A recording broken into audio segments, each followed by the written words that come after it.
The Open Conspiracy. Blueprints for a World Revolution was published in 1928 by H.G.Wells, when he was 62 years old. It was revised and expanded in 1930 with the additional subtitle "A Second Version of This Faith of a Modern Man Made More Explicit and Plain." In 1931 a further revised edition appeared titled "What Are We to Do with Our Lives?"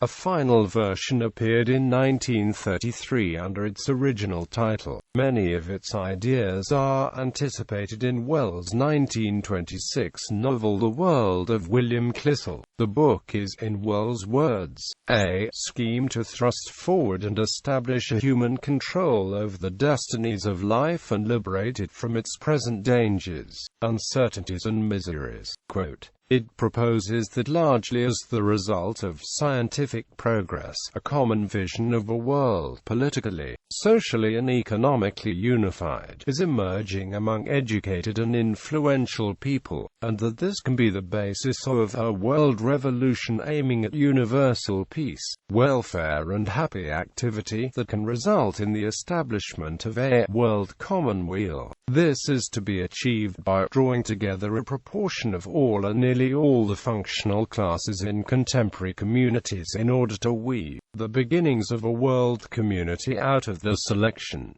This will ultimately be a world religion."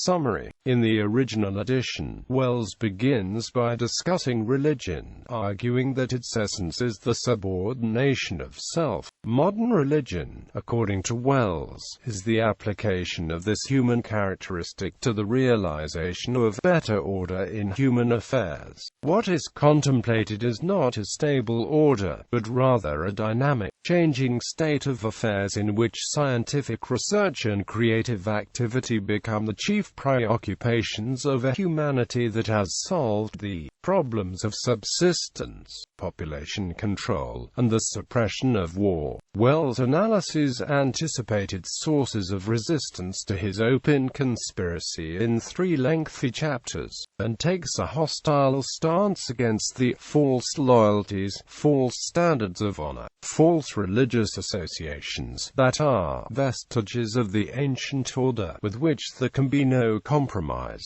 The open conspiracy's initial tasks are to be explanation and propaganda, and the organization of open and explicit refusal to serve in any war. Beyond that, he advocates the formation of thousands of ad hoc groups of all kinds, and anticipates that adherents of the movement will gradually separate themselves from existing society by forming their own schools and social life. Wells proposes the following broad essential requirements for independent initiatives in the open conspiracy.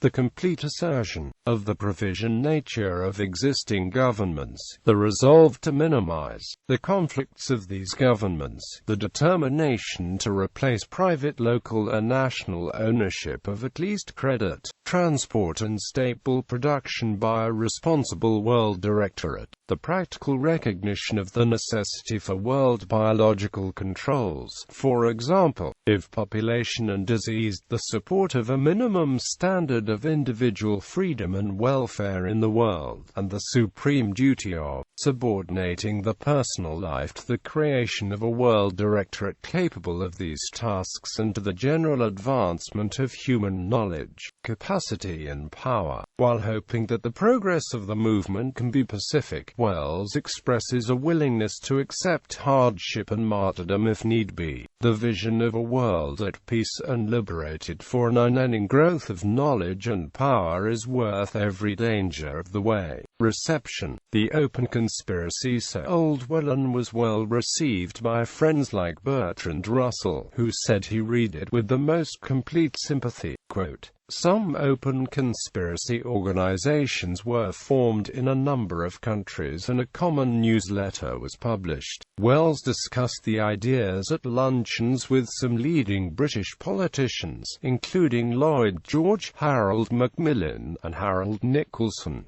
The H.G.Wells Society, set up by Gerald Heard in 1934 to promote Wells' ideas, at one point changed its name to The Open Conspiracy. Both the book's form and content were criticized by George Bernard Shaw, who thought that Wells dismissed Karl Marx too readily and wrote in the style of an editorialist.